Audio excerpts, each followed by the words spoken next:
kan kembali, ku tinggalkan semua demi mengawalmu lagi. Semangat kami takkan pernah lelah dan terhenti. Berjuanglah engkau demi kebanggaan kami. Ku korbankan semua untuk kau sang pahlawan. Kan ku bela dengan penuh rasa bangga di dada. Satukan semangatmu, patroli hidupku, doakan dukunganku menyertaimu. Ku yakin kau pasti bisa taklukkan lawanmu.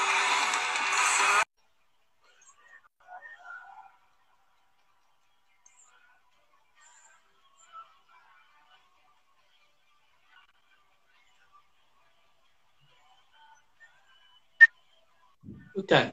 Iya, udah. Ya, selamat malam, salam sejahtera untuk semuanya. Senang sekali kembali bisa berjumpa dengan kalian semua di sini dalam konten Triple K, keresahanku, kesaksianku, kekuatanku. Dan tak lupa hari ini saya juga mengucapkan Dirgahayu Kota Surabaya yang ke-727. Forza Ijo. Dan kita masih menantikan akan berduet bersama dengan seorang teman saya, juga teman disabilitas, dan saya menjuluki beliau ini sebagai Soccerpedia atau kamu sepak bola berjalan. Dengan intelijensia yang luar biasa, beliau juga menjadi salah satu narasumber di sebuah radio di kota Surabaya. Kita masih menantikan koneksi dari Mas Rizky Jayanata. Nampaknya masih ada kendala, masih buffering ini. Ya, Mas Rizky, saya masih menantikan koneksinya.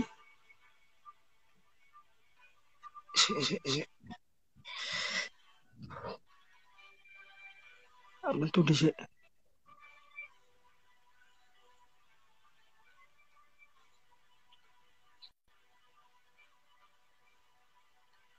Nampaknya masih ada kesulitan koneksi nih, Mas Rizky Jayanata.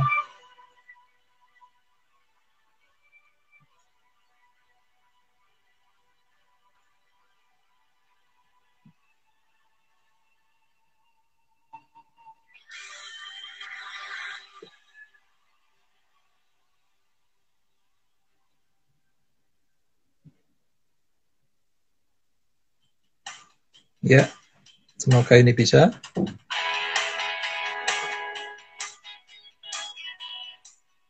Ya, halo Mas Rizky, selamat malam. Malam Mas Tevi. Oke Mas, ini tampaknya gambarnya belum keluar ya. Iya, koneksi di sini memang lagi naik turun ini. Oke. Kita sambil jalan aja ya. Yes. Iya Mas, ini saya pertama-tama berterima kasih juga karena Mas Rizky sudah bersedia untuk join live bersama dengan saya di sini, dan konten yang ada di sini adalah Triple K Mas. Jadi keresahanku, kesaksianku, kekuatanku. Ini saya pengen tahu ini, kira-kira apa yang menjadi keresahannya Mas Rizky ini, terutama selama pandemi COVID-19. Terus ada enggak pengalaman-pengalaman hidup, kesaksian hidup yang kira-kira bisa menginspirasi dan membangun orang? Saya yakin ada banyak cerita dari Mas Rizky. Kemudian yang terakhir adalah apa yang menjadi kekuatan Mas Rizky dalam menjalani kehidupan ini. Bisa kita mulai dari yang pertama Mas, mungkin ada keresahan apa ini kira-kira yang dialami oleh Mas Rizky selama pandemi COVID-19 seperti ini? Iya, keresahan apa? Ya jelas selama pandemi semuanya resah ya. Termasuk saya. Betul. Semuanya resah. Bahkan di semua sektor juga mulai. Tapi jujur bagi saya yang menjadi keresahan adalah bagaimana caranya mengatasi rasa bosan. Nah, betul. Ini ada maupun tidak ada pandemi, saya tetap di rumah sebetulnya. Di rumah saja, ya. Ya, Tapi sama Mas. ketika tidak ada pandemi, Mas, ada sesuatu yang apa ya bikin kita terhibur lah. Contoh seperti saya punya hobi itu nonton bola, tapi kan bola juga akhirnya mati juga karena corona kan. Akhirnya bagaimana caranya mengatasi kebosanan, ya kita cari sesuatu yang sekiranya bisa bikin kita happy, bisa bikin kita tetap senang di tengah pandemi walaupun di rumah aja. Kalau saya seperti itu. Jadi seperti itu ya. Cara mengatasi rasa bosannya adalah seperti itu ya, melakukan hal-hal yang disukai, melakukan apa untuk mengisi kekosongan yang ada ya. Betul. Ya. Dan ini Mas Momo kan juga suka bola, ini pasti sudah rindu kan? Memang sudah ada beberapa liga ya yang dimulai ya. Seperti sudah liga ada beberapa liga yang dimulai. Bayangkan Mas, kondisi psikologi bahkan jangan pun pemain, kita sendiri para fans 63 hari nggak ada bola itu rasanya aduh. 63 hari. Kayaknya kurang kerjaan gitu yang ngitungin berapa hari tanpa bola, berapa jam. Tapi memang itu faktanya. 63 hari. Iya. Jadi ya mencari hobi baru, dan memang beruntungnya ada sih hobi baru. Apa itu kira-kira hobi barunya? Ya, karena saya ini dari kecil memang deket sama sama kakek gitu. Almarhum. Beliau ini suka yang namanya budaya-budaya gitu.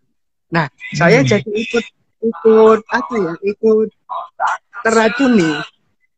Ikut teracuni karena sering dikasih tontonan, sering dikasih tayangan-tayangan, dan akhirnya kepincut juga gitu loh. Jadi seneng sekarang itu seperti nonton salah satu hobi baru nonton wayang kulit. Wayang kulit, wah. Iya. Jadi biasanya kapan nih? Harus merelakan diri nonton berjam-jam gitu. Biasanya kapan nontonnya, Mas? Ya, kalau bolanya lagi kosong. Kalau bolanya lagi kosong. Ya, kalau wayang kulit kan lumayan ya, cukup lama ya. Bisa seperti ceritanya ya. Masih belum ada. Ya, selain itu, Mas, selain nonton wayang kulit mungkin apalagi? Masih ini kan, sampean kan juga masih jadi narasumber ya di sebuah radio ya? Iya, di salah satu radio tiap pagi dengan durasi 3 jam ya. Nggak setiap hari juga, karena ada narasumber lain. Tapi selalunya terkadang di beberapa waktu terakhir memang saya ditunjuk untuk jadi, kalau saya sebut narsum terlalu tinggi ya, jadi bintang tamu saja, jadi tamunya di acara tersebut gitu. Oke, bintang tamu ya. Walaupun nggak ini juga nggak setiap hari ya, karena di acara tersebut karena banyak yang mendengarkan, jadinya narasumbernya ya ganti-ganti. Kadang saya, kadang ada juga dari beberapa media cetak juga menjadi narasum di program itu. Ya mungkin bisa sedikit diceritakan kira-kira programnya itu seperti apa? Programnya seperti apa? Nah, ini yang keren. Saya ngikuti program ini dari kelas 1 SMP. Bukan kelas 1, kelas 2. Kelas 2 SMP. Ya. Ketika itu karena jam siang. Akhirnya nih saya dengerin satu program justru dari tukang becak langganan saya yang setiap hari antar jemput ke sekolah. Itu. Jadi dia bawa dengan teman setianya radio kecil kotak warna hitam itu. Ya. Nah, itu diletakkan di becaknya, kita dengerin bareng-bareng. Saya penasaran ini cara apaan gitu. Nggak ada libur, isinya bahas bola terus. Tapi lama-lama ya, lama-lama ya asik juga gitu. Dan semakin kesini programnya semakin keren, walaupun durasinya semakin lama semakin panjang, tapi cara mengemasnya itu elegan. Karena nggak melulu bahas soal bola, tapi juga kepedulian terhadap alam, lalu lintas. Yang terpenting lagi, ngomong kita ini. Ya, ngomong betul. kita ini, betul kan? Dan betul, akhirnya betul.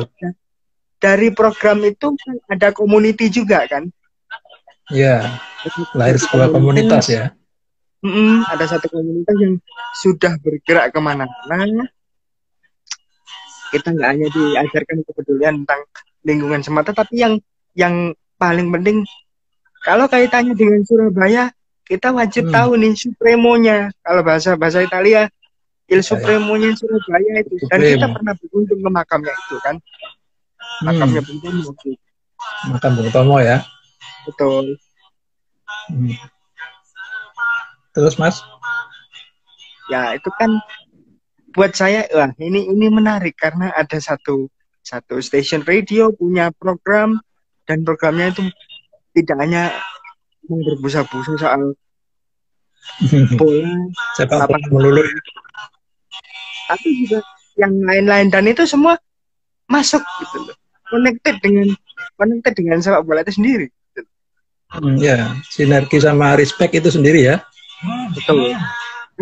Ada satu main purpose, ada satu message yang coba kita ingin sampaikan dari itu, dan caranya menyampaikannya pun juga tidak seperti program yang kebanyakan. Kita coba pendekatannya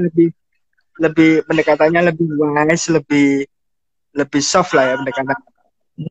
Dan ternyata juga walaupun kita tiap momen-momen tertentu punya kegiatan macam bersih-bersih sungai, lalu kadang-kadang juga ada timnya sendiri untuk bersih-bersih sampah juga, tapi asik gitu loh, asik. Karena ada ini juga ya, kebersamaan juga ya. Ya, kekompakan antara satu orang dengan orang yang lain di sebuah community itu juga jadinya, wah kita comfort nih di community ini. Karena kan memang ada community yang kita masuk, kok gini sih isinya, tapi ternyata community yang totally different. Iya, betul. Jadi ini kalau bisa dijabarkan sebuah komunitas yang bukan hanya bicara tentang sepak bola, tetapi memaknai sepak bola, virus respect itu di dalam segi-segi kehidupan yang lain ya. Contohnya peduli dengan alam, peduli dengan lingkungan, bersih-bersih lingkungan, dan itu selalu disebar setiap hari. Ini yang luar biasa ya, yang berbeda dari program-program lain tentunya. Betul. Dan juga ini ya, terutama kepedulian terhadap disabilitas, Mas ya. Itu yang terpenting. Ya. Bagaimana disability person seperti kita ini menjadi priority. Ya, ini mungkin bisa di-share Mas Nomo ini, Mas Rizky, sorry. Kebiasaan di radio itu. Ya, Mas Rizky sudah, ini pengalamannya apa aja mungkin bisa dibagi ini sebagai kesaksian hidup kan, tentunya Mas Rizky punya banyak pengalaman yang menarik, ini mungkin bisa di-share di sini untuk teman-teman follower ini. Pengalaman sepanjang hidup atau yang ada di community itu? Boleh Mas, boleh tentang momen-momen sepanjang hidup, boleh, monggo silakan. Yang mana dulu silakan. Ini ada memorable momen yang nggak bisa saya lupain ya. Hmm. Momennya itu Oh, ada sudah yang lama. nyapa. Ada yang nyapa ini Mas David Dion. Ya, waalaikumsalam Mas. Oh, Salam Waalaikumsalam, ini respect. bonek Tabalong ini. Tabalo Kalimantan ya. Oh iya, salam respect Mas David. Ya, kalau pengalaman ini momennya sudah lama. Sudah terjadi 17 tahun yang lalu. Hmm. Tapi karena satu momen di satu tempat ini, akhirnya saya dari terinspirasi menjadi menginspirasi. Persebaya kami harus ke kamu. Jadi Apa itu momennya, Mas? ketika itu saya di salah satu kota ditunjuk untuk mewakili sekolah ikut sebuah kompetisi namanya Porseni. Porseni ya. Di situ memang khusus untuk anak-anak disabilitas semua, Mas. Jadi ada yang khusus, ada juga cabang-cabang seni. Itu kesenian. Yang istimewa, saya ketemu dengan satu anak perwakilan dari kota Blitar, tuan rumah waktu itu. Dia ditunjuk oleh kepala Dignas di kota tersebut untuk menjadi commander di opening seremoninya. Nah, saya bertemunya itu pada saat acara. Jadi saya belum tahu prosesnya dia ditunjuk seperti apa, lalu yang dilakukan itu seperti apa. Itu saya belum tahu sama sekali. Karena saya bertemu di waktu itu langsung di lokasi ketika opening ceremony. Kita kenalan, kita ngobrol-ngobrol singkat karena memang opening ceremony-nya belum dimulai dan setiap kontingen harus datang pagi waktu itu. Kita ngobrol-ngobrol singkat. Ternyata dia terpilih itu melalui sebuah nominasi. Iya. Ya, nominasi di tes gitulah kemampuannya dalam leadership itu, terutama untuk seorang komandan upacara di sebuah seremoni. Ya, apa sih? Akhirnya selesailah ngobrol-ngobrol karena acara udah dimulai. Saya ke barisan, kebetulan mewakili kontingen Surabaya waktu itu. Saya sekitar bersama dengan berapa anak ya? Sekitar 20 anak. Satu kontingen 20 anak. 20 anak plus guru-guru yang jadi official. Saya lihat, wah ini keren juga nih kalau jadi. Ya, kalau saya di posisi dia ini keren juga ini. Lalu ada yang ada yang nyeletuk di belakang guru saya. Kamu mau nggak Riz? Kamu mau nggak Riz jadi dia? Mau, tapi gimana caranya waktu itu? Mau, tapi gimana caranya? Udah antar gampang. Tahun depan kalau ada nominasi, kamu saya daftarkan. Satu ketika itu. Tahun berikutnya kan ada lagi karena memang ini seperti di sepak bola tiap musim seperti di sepak bola tiap musim ada kompetisi. Nah, tiap tahun ada kompetisi seperti ini. Hanya levelnya yang berbeda. Kalau yang saya ikuti di 2003 itu levelnya adalah level Jawa Timur. Jadi seluruh kabupaten kota mengikuti. Ketika di 2004, satu tahun berikutnya, itu tingkatnya tingkat nasional. Malah meningkat ya? Ya, dan ternyata dugaan awal saya, mungkin ada nominasi seperti itu lagi. Beberapa anak dikirimkan dari Surabaya, karena Surabaya waktu itu tuan rumahnya tahun 2004. Lalu bayangan saya ketika itu, wah ini nominasi lagi nih. Ternyata nama saya sudah didaftarkan. Didaftarkan ya. Hanya yang nggak diduga-duga itu, ternyata nggak ada nominasi. Jadi istilahnya saya calon tunggal. Oh, gitu ya. Ternyata didaftarin malah calon tunggal. Iya. Nggak ada nominasi. Jadi, keadaannya kan ya gimana? Cukup mengagetkan karena nggak ada bayangan dari guru-guru yang jadi official di tahun sebelumnya. Wah, ini ada nominasi lagi, Riz, kamu harus berjuang ini, Riz. Tapi ternyata enggak. Calon tunggal di situ. Jadi ya nyikapinya ya gimana ya, seneng sekaligus gitu loh, nggak percaya gitu. Sempat ini Mas, gugup Mas. Yang namanya gugup pasti karena levelnya level nasional, dan ketika itu iya levelnya level nasional, dan kita sebagai orang yang terlibat, karena saya yang terlibat waktu itu bersama dengan teman-teman dari Paskibra daerah di seluruh kabupaten kota, kebetulan di Surabaya diwakili oleh SMA 2 Surabaya, betul. Kita sendiri nggak tahu siapa nih yang jadi inspekturnya siapa, dan diberitahu besoknya ketika hari H, bukan besoknya, 1 minggu kemudian. 1 minggu kemudian. Jadi ternyata setelah proses calon tunggal itu, ya sepanjang waktu kita dilatih untuk jadi komander. Ada perwakilan dari Diknas Surabaya, di Dinas Pendidikan. Itu datang ke sekolah, kita latihan siang hari, Mas. Panas-panas itu bersama dengan mereka, bersama dengan teman-teman Paskibra itu. Masing-masing sekolah itu mengirimkan 2 perwakilan, 1 untuk bawa bendera provinsi, 1 untuk membawa nama waktu itu. Nama provinsinya. Kalau lihat di Olimpiade itu kan ada yang bawa ini ya, apa nama kontingen itu ya? Negara. Betul. Nah, itu masing-masing mereka membawa itu, dan saya dilatih untuk kompetisi selama 1 minggu, siang-siang. Pertama di sekolahan, dan puncaknya di lapangan Gor Kertajaya dekat Poni. Nah, itu masih belum diberitahu siapa yang menjadi inspektur upacaranya di situ. Masih belum ya? Belum.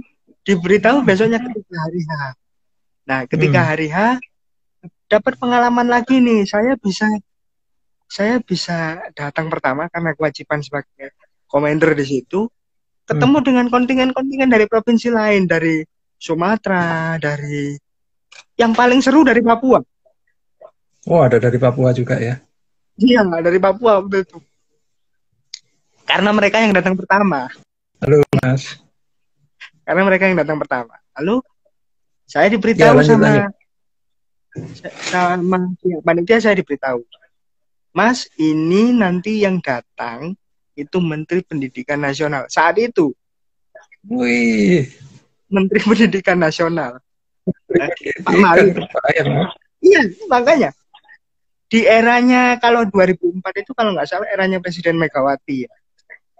Oh, pasti Megawati ya. Iya ya, 2004.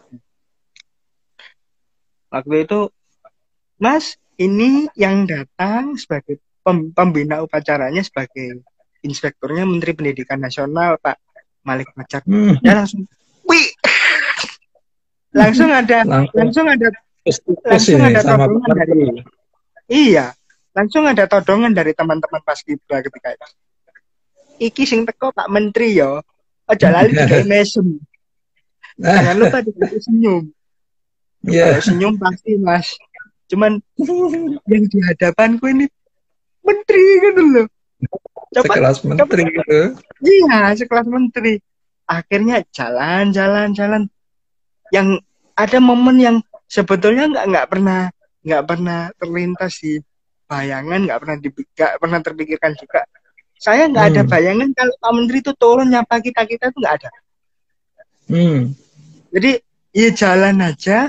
Mungkin kalau mau sapa menyapa, itu di akhir acara. Akhir acara ya. Kan masuk, kalau di akhir acara kan masuk akal kan? Acara selesai, menterinya selesai ya. Betul. Tapi ternyata yang terjadi ceritanya lain. Gimana itu? Secara simbolis, menterinya turun dari podium, dari mimbar, pukul gong, nggak naik lagi, tapi menghampiri saya, menghampiri saya dan teman-teman Paskibra. Langsung ditanya, namamu siapa? Namamu Dredeg siapa? itu lagi ya. Gimana? Dredeg itu pasti. Oh iya mas, ya mas, itu masih menteri. Itu masih menteri saja sudah gitu. Nggak saya duga, bayangan saya ketika ya wes lah pukul gong selesai naik, lalu apa kata sambutan dari panitia segala macem, pembubaran barisan selesai. Nah mungkin baru ngobrol-ngobrolnya setelah acara. Tapi Ya, akhir acara.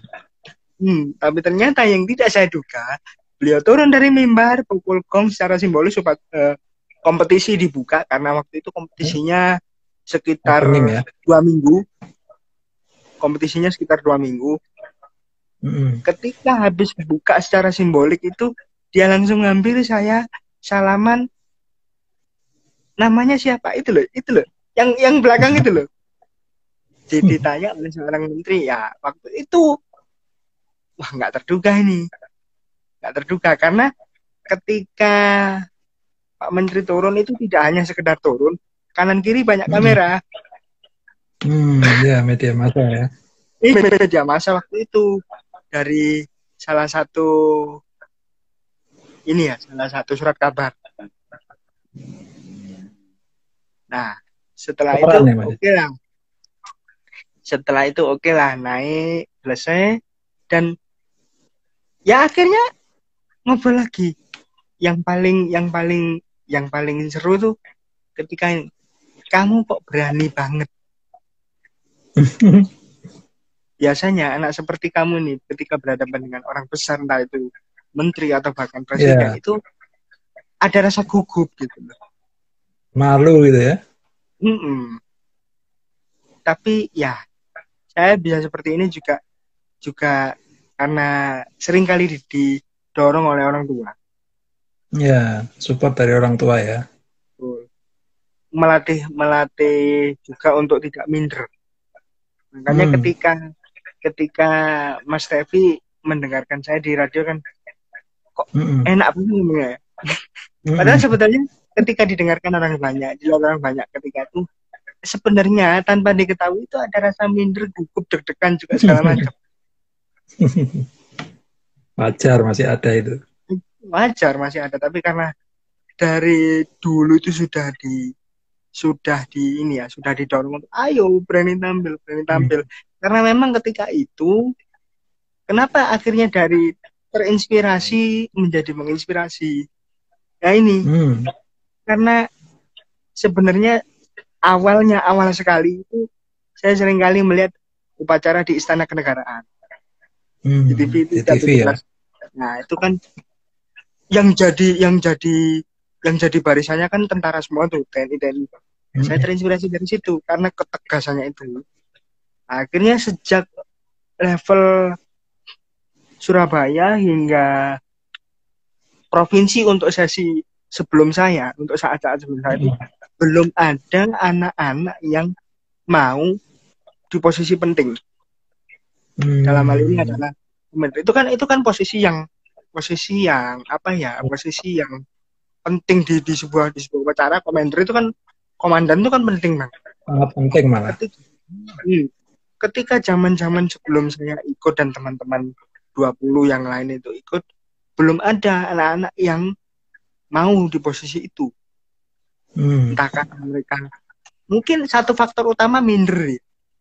Ya, itu yang handicap paling besar itu ya. Nah, akhirnya setelah momen 2003 itu saya, wah keren juga ini ada anak di important position, di posisi yang sangat penting. Dia di situ berhadapan dengan orang besar seperti wali kota Blitar ketika itu. Dan ada tawaran ketika itu. Saya pikir awalnya cuma bercanda. Tapi ternyata didaftarin juga, dan itu tadi hasilnya calon tunggal dan segala macam. Dan anehnya lagi seolah-olah seperti ada yang menggerakkan, terima tawarannya, terima. itu. Dan selepas itu ya karena acaranya level nasional jadi diliput banyak media dan itu menjadi memorable moment bagi saya. Momen yang apa ya yang nggak bisa dilupain itu spesial, sangat spesial. Ya, kita kembali ini Mas, kan masalahnya disabilitas adalah memang merasa minder ya. Nah ini Mas Nomo lagi, Mas Rizky, gimana ini pengalamannya untuk mengatasi rasa minder? Dulu apa pernah juga mengalami diskriminasi atau bulian dari teman-teman? Kalau bully sebetulnya pernah mengalami, cuman karena terlalu sakit jadinya mohon maaf nggak bisa cerita di sini ya. Ya. Tapi yang jelas apa yang menjadi momen-momen yang terjadi sekarang di mana ada bullying di banyak tempat yang jadi korban disabilitas. Nah, itu saya pernah ngalamin juga.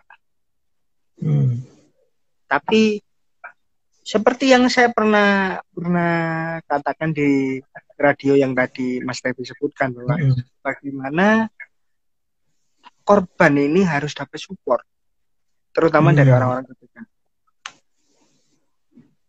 Karena gini, possibility-nya, kemungkinannya, kalau dia nggak bisa bounce back, kalau dia nggak bisa kembali lagi ke wujud aslinya, ke watak aslinya, dia akan melakukan revenge kepada pelaku. Ini sedikit sharing aja ini. Karena memang di beberapa tayangan bully itu, tayangan yang bertema bully, itu kan nggak jarang ada cerita bahwa saya pelaku bully dan saya ingin balas dendam. Saya ingin pelaku ini die gitu. Mati.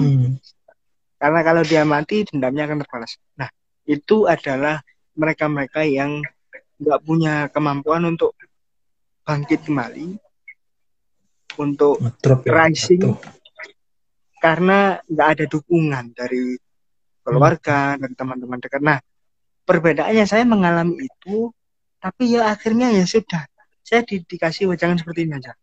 Nggak apa-apa, dulu mereka bully kamu. Nggak usah marah, nggak usah yang aneh-aneh. Toh nanti mereka juga akan berteman baik. Seiring bertambahnya usia mereka akan jadi teman baik kamu akan jadi teman baik. Dan ternyata terbukti. Ya, jadi support ini sangat luar biasa berarti ya bagi terutama untuk korban bullying, untuk bangkit kembali terutama. Ya karena tadi Mas sampai terus beruntung ada support ya. Alhamdulillahnya gitu. Alhamdulillahnya gitu. Banyak yang support dan memang akhirnya apa yang dikatakan oleh orang tua jadi kenyataan. Bahwa kamu nggak usah aneh-aneh, nggak usah macam-macam. Mereka nanti akan jadi teman baik kamu, begitu juga sebaliknya. Karena apa? Seringkali ada momen kita kumpul-kumpul, reuni, itu yang namanya manusia usianya bertambah. Dan mereka juga akhirnya biasa-biasa aja itu. Bahkan cenderung melupakan bahwa dulu pernah bikin sesuatu sama saya gitu loh. Jadi nah, ini sampean juga mengalami berdamai dengan diri sendiri juga ya terlebih dulu ya. Ya, peace with himself-nya sendiri. Karena ini kalau kita dijahatin lalu kita menjahati mereka, apa bedanya kita dengan mereka? Ya betul. Nggak berhenti juga circle-nya kan, akan terus menerus seperti itu. Itu dia.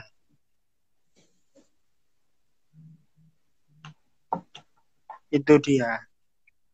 Jadi ya akhirnya yang menyemangati ya wes dijalani aja, ngalir aja udah. Yang penting mengalir, ya. Yang penting baik-baik aja dulu lah sama orang lain. Tuh. Dan akhirnya ya bersyukur dari spirit itu alhamdulillahnya teman banyak juga. Malah banyak teman ya. Mm-mm. Makanya kan mencoba berdamai. Kalau bahasa komikanya kan mencoba mentertawakan dirinya sendiri. Itu kan susah. Ya, betul. Itu kan Mesti susah itu. memang kan Nah, jadi, harus berdamai dulu dengan diri sendiri dan pasti bisa lah. Istilahnya seperti ini, belajar stand up comedy. Kita berdamai dengan diri sendiri, baru kita bisa menertawakan diri kita. Dan itu betul. jadi poin plus yang lucu malahan ya. Iya. Malah Karena kan jadi punchline yang kuat malah. Karena di stand up comedy itu kan yang dicari adalah keresahan. Keresahan yang akhirnya betul. jadi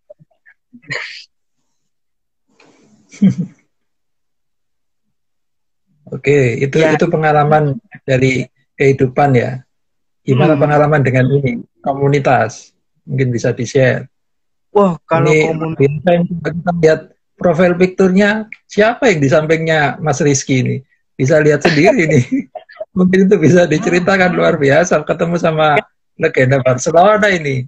Nggak main-main ini. betul. Nah, itu salah satu momen juga. Tapi saya ceritakan dulu awalnya ini. Ya, silakan. Awalnya ini karena secara tiba-tiba saya dipercaya untuk menghadap datang ke rumahnya salah satu penyanyi dangdut Jawa Timur waktu itu. Nah, itu untuk meminta kontribusi juga. Karena memang di tanggal 23 Desember 2018 itu teman-teman difabel dari komunitas ini ngadain acara untuk memperingati Hari Disabilitas Internasional di Kebun Binatang Internasional. Di Kebun Binatang Surabaya.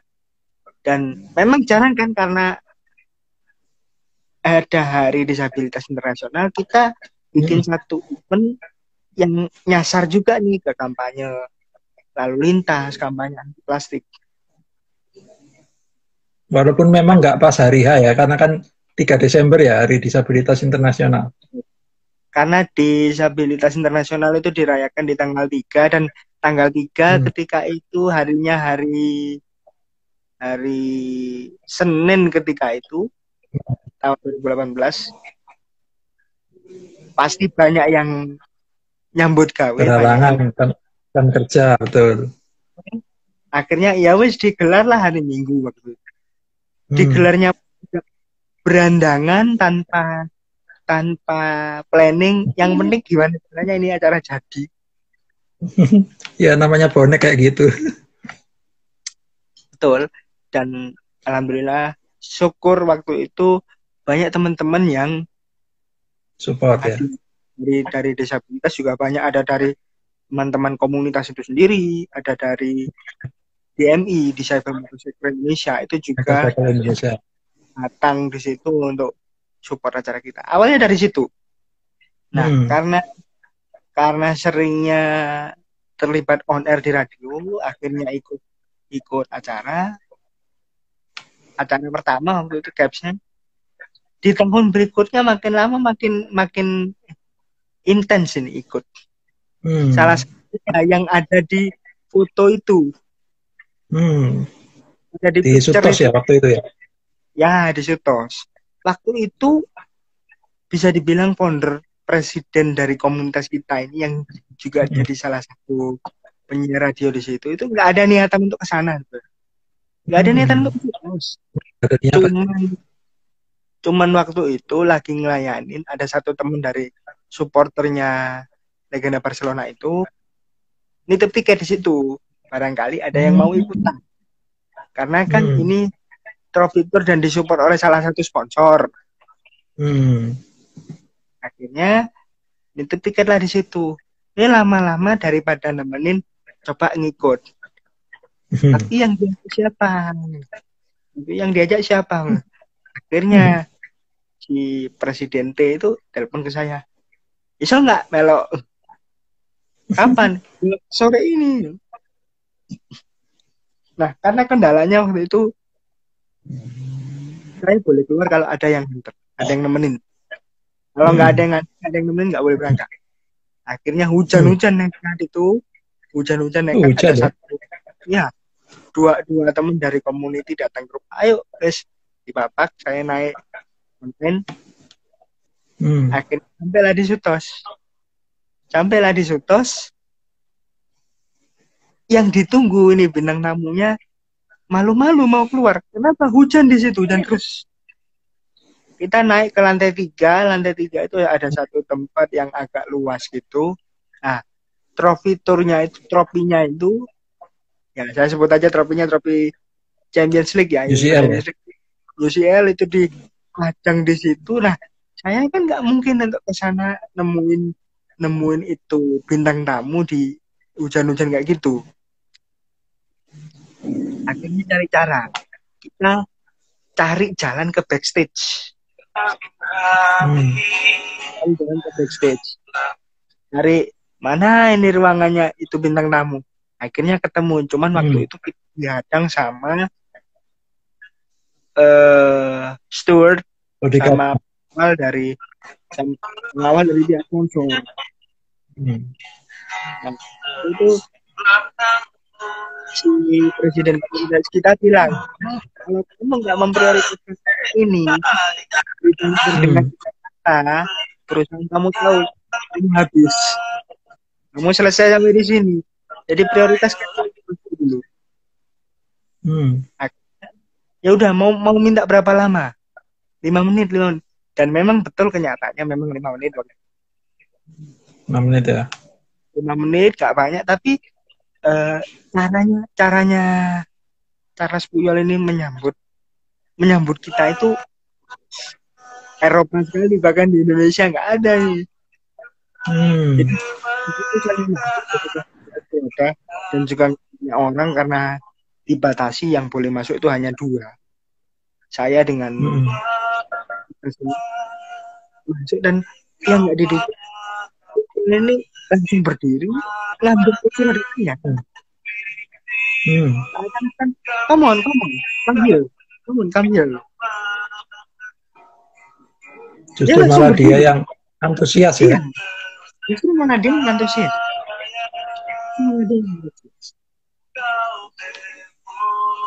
Come on, come here. Halo Mas. Putus Mas. Halo? Ya. Nah, ini lancar ya? Oke. Ya. Nah, justru malah dia yang antusias. Gesturnya seperti kamu. Akhirnya saya ditaruh itu, saya ditaruh ke sana. Langsung ditanya, jadi mau sign, dimintain tanda tangan, mau minta tanda tangan. Dan saya jawab iya. Tapi ternyata saya punya niatan untuk diskusi lama sama dia. Ya, nggak lama, sekitar 3-5 menitan. Lumayan. Sudah lumayan itu 5 menit. Satu pertanyaan dari saya itu dijawab dengan cara yang elegan dia. Saya tanya bahwa akhirnya di negara yang kami kunjungi ini masih banyak supporter meninggal dunia lewat ya kalau Mas Tevi sering nonton kan sering itu ada huru haranya kan sering. Nah, pandangan seorang menyikapi momen ini gimana? Saya langsung dijabarkan. Kamu tahu Barcelona iya tahu. Tapi kamu dengar kamu kembali ada nyawa melayang. Ya saya jawab enggak. Karena memang kita murni bola. Jawabannya pun yang bikin istimewa secara garis seperti itu. Ya. Bukan hanya bola, tapi juga bagaimana kedua tim termasuk dan itu sebuah rivalitas itu dengan cara yang elegan, dengan cara yang asik. Jadi rivalitas boleh-boleh aja selama di lapangan ya, dan itu juga tertib, rivalitasnya nggak sampai ada korban jiwa. Dan bagaimana cara memastikan dengan cara yang elegan. Rivalitas wajib ada, harus ya, harus memang ada di sepak bola. Di olahraga apapun ceritanya, kemanapun Yeah. itu perlu ada. Itu bagaimana caranya mengemas dan membungkus rivalitas itu dengan cara yang wow, amazing. Itu yang luar biasa memang ya dari sepak bola Eropa ya. Sebagai role model. Kalau saya di komunitas itu bukan hanya menganggap itu role model, tapi juga kiblatnya. Kiblat, oh yes. Itu malah lebih dalam lagi maknanya ya. Nah di Eropa kan udah kasih contoh bagaimana mereka mau dorong kita anak-anak seperti kita ini ke tengah lapangan, kan? Respect yang luar biasa. Nah, respectnya luar biasa. Bahkan ada satu anak dari fansnya AFC Sunderland itu kan sampai jadi maskot gara-gara didorong oleh maskot. Istimewa ya. Lowry. Bagaimana juga seorang Neymar mau, bahkan itu posisinya mereka mau tanding, mau dorong kursi rodanya satu anak difabel ke tengah lapangan kan untuk foto bareng dengan teman-teman. Kan experience-nya buat kita walaupun cuman foto di lapangan berapa second sih, detik sih, nggak lama kan. Bahkan ada juga yang sama ini Mas ya, Jordan Henderson itu Mas. Di momen apa? Piala Super Eropa kalau nggak salah ya. Yang megang piala itu. Oh ya, itu ada anak dari Uzbekistan atau mana? Dia didapur sama Presiden UEFA untuk kasih trofi. Luar biasa itu. Iya betul. Bahkan sehari sebelumnya mereka dia diberikan akses khusus untuk training bareng sama teman-teman Liverpool. Itu kan momen-momen yang super. Betul sekali. Kita bisa ngelihat wajahnya, bisa salaman aja udah seneng. Apalagi bisa sampai mengangkat trofi. Dan ngurangin trofi bang. Itu kan bonusnya tuh. Bonusnya istimewa dari yang kuasa itu. Betul. Dan kembali lagi kalau bicara tentang apa yang mereka bisa seperti itu. Karena tadi itu. Halo Mas, putus-putus Mas. Halo? Ya, ini bagus. Kembali lagi, mereka seperti itu kan nggak minder. Berani juga. Nah, orang main bola terkenal. Walaupun klubnya hanya di klub kecil, tapi klub kecilnya ini kan main di divisi teratas. Itu pemain terkenal juga, pemain timnas lagi. Itu yang saya maksud ini. Ada juga Jordan Henderson.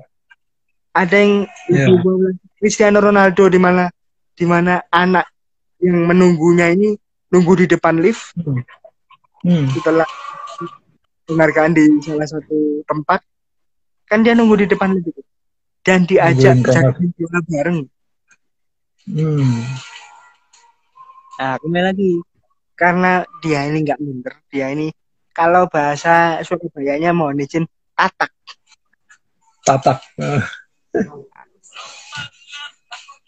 Kalau udah tatak, udah ngalir aja. Walaupun kita tahu di dalam perasaannya, waduh, gitu loh. Ada perasaan itu pasti ada. Akhirnya show must go on lulus. Jadi bagaimana semangatnya itu, fightingnya kalau saya pribadi itu tetap jalin aja kayak air ngalir, santai aja. Yang penting kalau ada momen-momen itu, karena momen itu nggak bakal terulang lagi 2 kali. Betul. Ambil. Take it. Harus diambil ya. Harus berani mengambil momen-momen itu ya. Karena memang nggak akan berulang lagi dalam hidup kita. take it di momen, karena nggak akan bisa ketemu lagi itu momen. Jadi kesimpulannya dari pengalaman hidupnya Mas Rizky ini, kira-kira kekuatan apa yang paling utama ini untuk menjalani hidup ini? Yang penting adalah supportingnya dari orang-orang terdekat. Supporting. Dan ini selalu bersyukur juga ya? Iya, selalu bangun tidur aja udah alhamdulillah gitu loh istilahnya. Siap. Jadi ya nikmati saja. Seperti nikmati kalau hasil pertandingan lagi seringkali banyak kalahnya, nikmati aja. Ya, seringkali kayak Milanisti gitu loh. Nikmatin aja.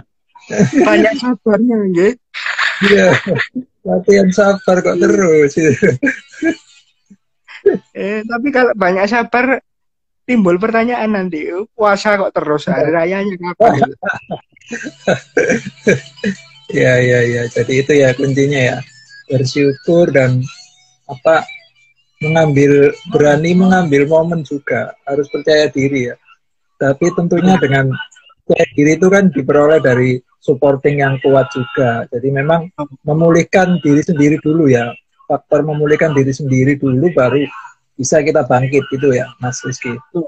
Karena saya banyak nemuin juga teman-teman ketika masih sekolah di salah satu di daerah Smolowangi. Nah, itu juga ketika kita bertemu minder juga gitu loh. Bahkan ketika saya ikut lagi porseni yang ketiga ketika masa SMP, tapi bukan di sekolah itu karena saya sudah pindah. Salah satu teman baik saya ini sebenarnya itu untuk ikutan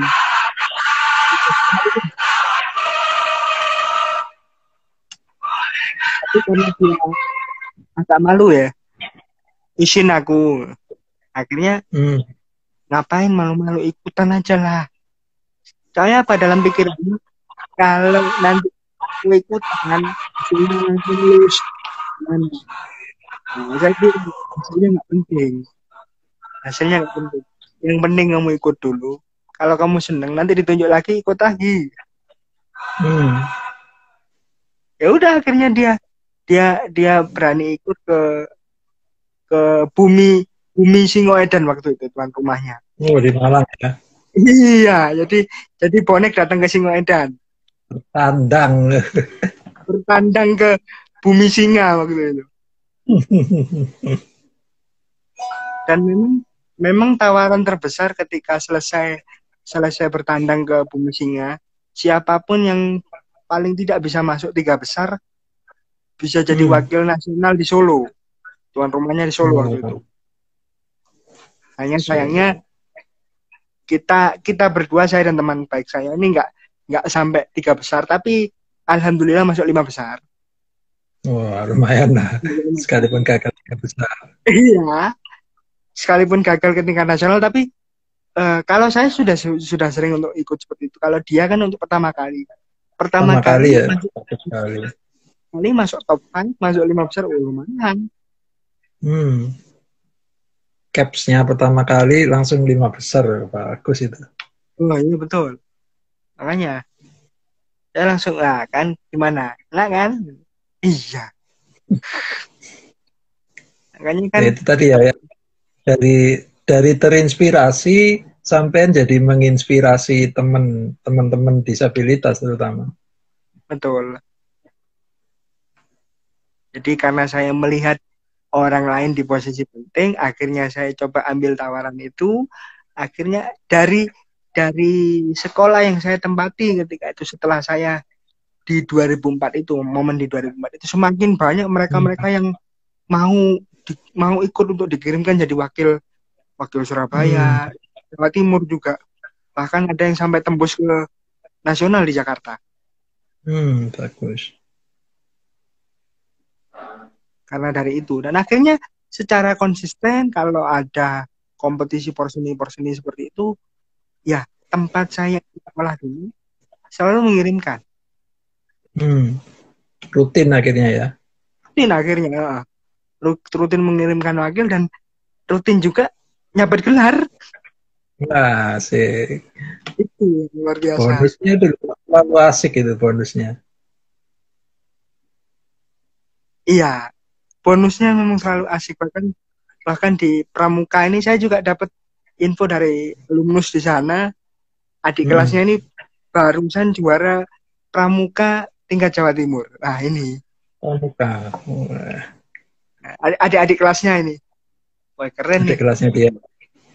Iya, jadi alumnusnya di sana dikabari.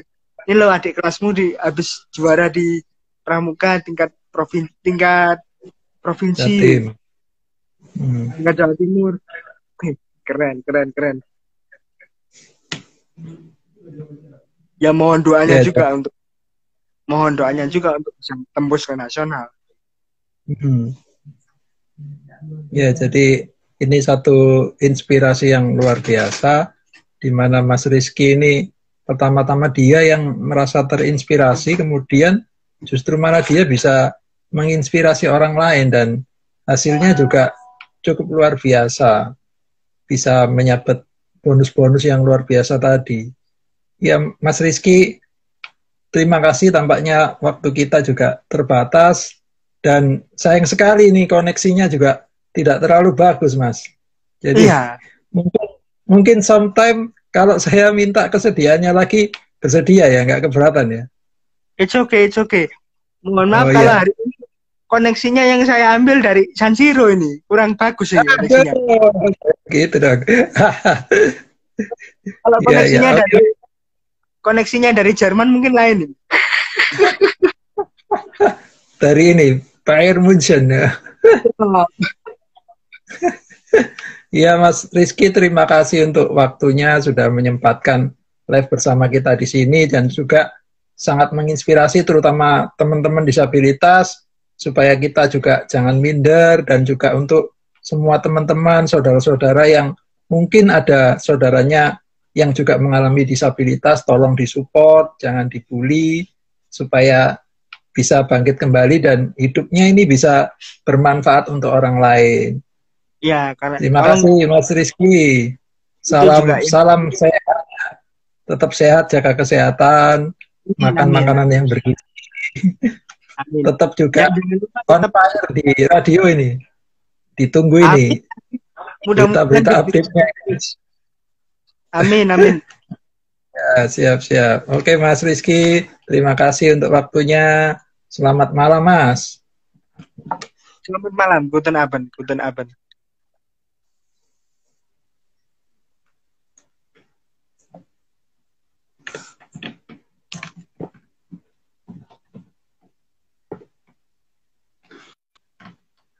Yes.